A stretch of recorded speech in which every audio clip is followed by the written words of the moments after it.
Nick Majerison here. Welcome to TopMedTalk. Make sure you listen to the end of this podcast where we have a special announcement about how you can have the entire TopMedTalk back catalogue for free.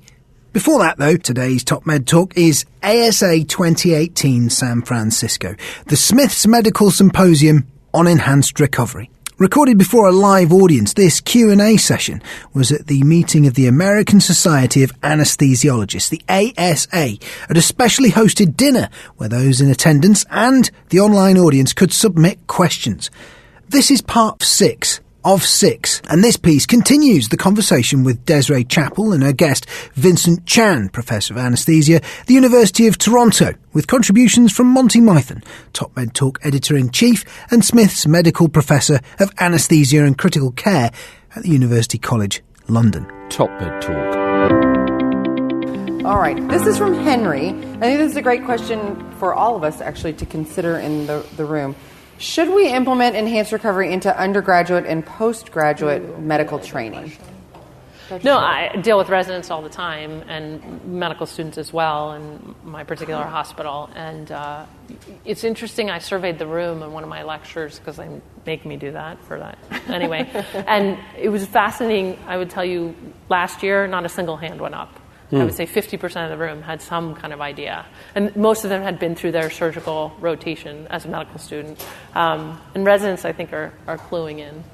But yes, so my answer would be yes. Yeah, I think it's a slam dunk. I mean, that's the way to completely change everything. So the UK experience it was signed off as standard practice in 2012. I'm privileged that my oldest son qualified as a doctor this year. He only learnt about enhanced recovery principles. So he hasn't known anything. He doesn't know anything different. He laughs at the things we used to do. I think Henry's in the room. Henry, I don't know if you got the microphone there. What are you? You're a medical student. What have you been learning? Have they been teaching about the crazy old stuff, or you only enhanced recovery? Well, that's why I asked the question, because to be honest, I haven't really heard much about it. Like concepts of it, yes, but ERAS as a thing isn't really a thing. So because all you learn about is the fact that you can drink, eat, mobilise, you don't have to wait for bowel ERAS isn't... You don't call it that anymore. No. It's just normal. Yeah, no. So as a medical student in the UK, you only learn about don't wait for bowel sounds, feed them straight away. Yeah. It was all made up, NPO, all made... So you don't get into those discussions. I mean, I might just be a really bad medical student. I hope not.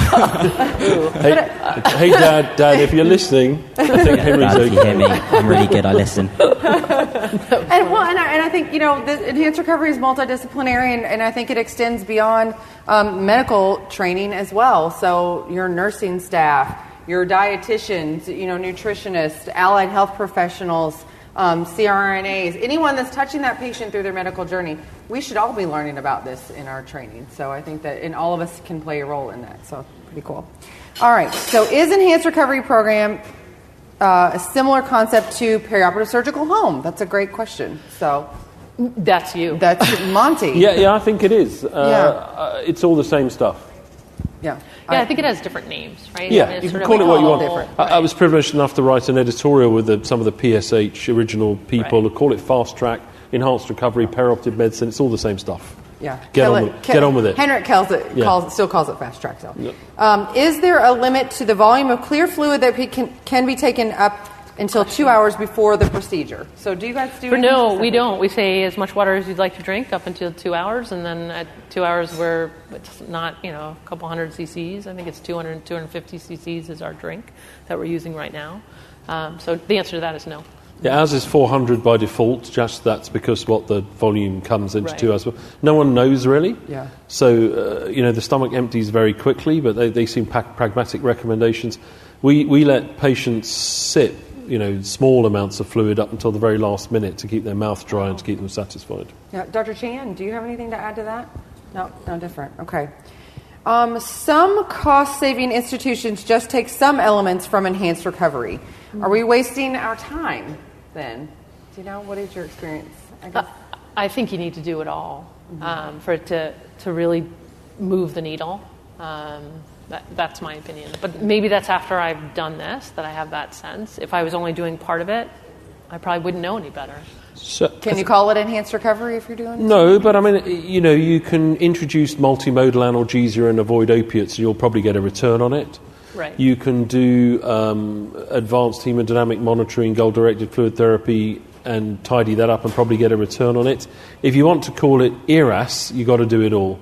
And I think we've done that experiment for 20 years, and we know that doing bits of it doesn't work, and calling it ERAS. So. Yeah. We have a question from the audience over here. Please introduce yourself. Hi, I'm John Valdrighi from the Case Medical Group. And the question's already been asked and answered. With so many components to ERAS, how do you know it works? What's the secret sauce? And I think the answer was you're not sure. So my question is, as new data comes in, how often have you had to change your pathway? And what mechanisms do you have to retrain people or have new pathways out there? So I think once you've got a fully established enhanced recovery pathway, so I'll back up a little bit. People say it takes about 6 months to get started. Yeah. It takes about a year to get going properly. It takes about 5 years to mature a program. Once you matured a program and it's a fully embedded, highly compliant program, you can get better every year upon year. So you relentlessly seek marginal gains. So we interviewed earlier on today Mike Scott, who's recently moved over to the USA. He was one of the first pioneering programs in the UK.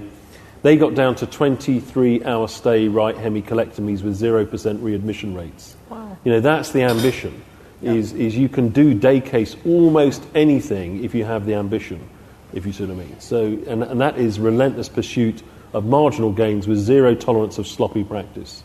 And they're still doing it. But that's a 10 to 15 year mission to get there.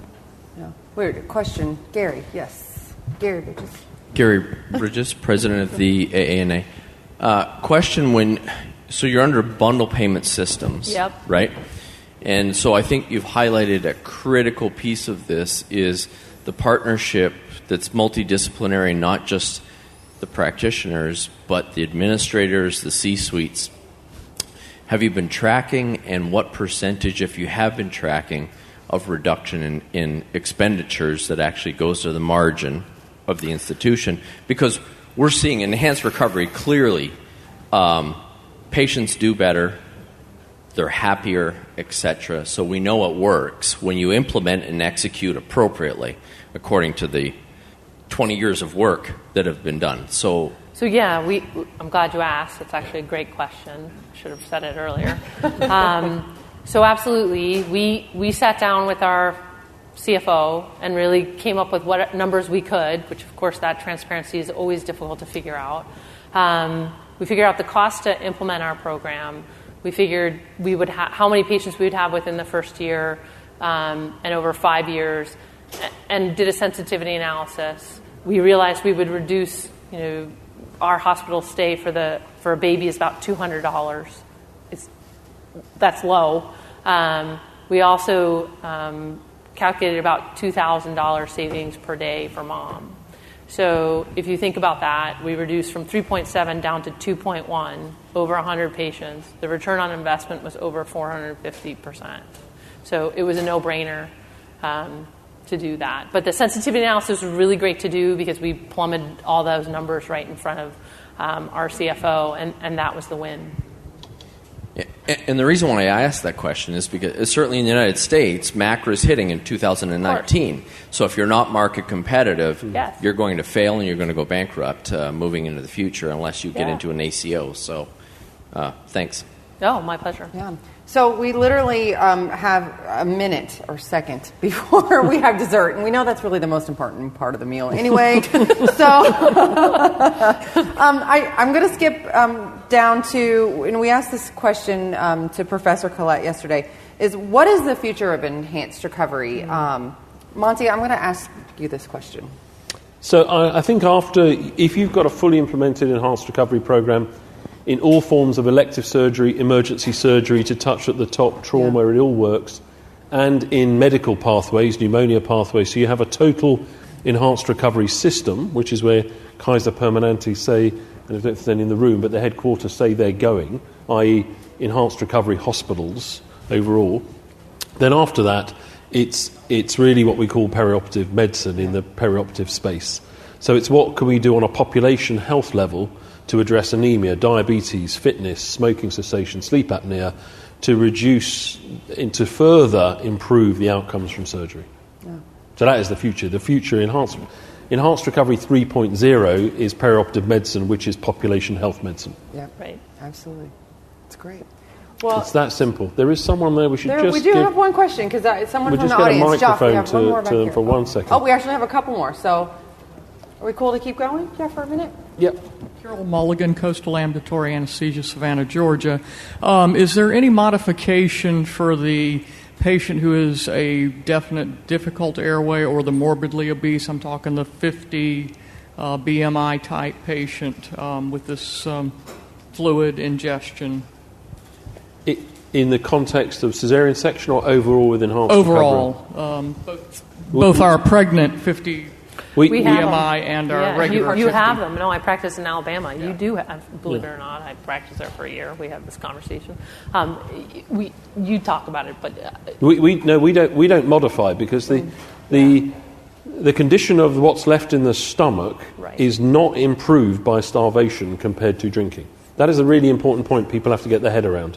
So all of the imaging studies that have been done, if you starve people, the amount of bad stuff in the stomach is higher than if you let them drink. There are a few exceptions. If you have severe gastric stasis, for example, which means you accumulate fluid in the stomach, then in those sorts of patients you should probably scan their stomach beforehand, and if they have a whole load of fluid sitting in there, you should probably drain it before you try and intubate them. That's not evidence-based, but if your fear is that stuff ending up in the lungs and it's very, very high risk, that's the pragmatic approach to it. But you can't starve people to empty that, if you see what I mean. with that patient, I want them moving as fast as possible. Yeah. Right. And I guess the other question is, there's literature that does support allowing these people to drink. Over the 20 years, you can point to these when you go back to institutions and say, we're going to change we're going to make a paradigm shift and we're going to improve. And you can look back on this 20 years worth of information. So what's an interesting anecdote, let's call it a level 1 anecdote, is I'm a critical care physician mainly, and admitting patients with an aspiration pneumonitis onto the intensive care unit, I don't know once or twice a year. They very rarely went very badly wrong. They might get a little bit of pulmonary dysfunction, they might need a little bit of support, and occasionally they developed rip-roaring ARDS. I sat around with a whole load of intensivists in a room like this recently in areas where they don't starve patients anymore. No one has seen one at all since we stopped starving patients. That's anecdotal, but it's just disappeared. It's gone with the NPO, which is a very interesting observation. Can we cheer for that one? Well, it's anecdotal, but you kind of say, when was the last time anyone saw one? No. Yeah. Okay. Whereas when we starved patients, we saw it a couple of times a year, maybe? Yeah.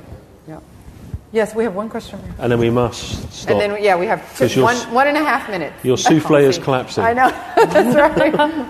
Oля Novikova. I'm practicing in Campbell River, BC, so it's Canada.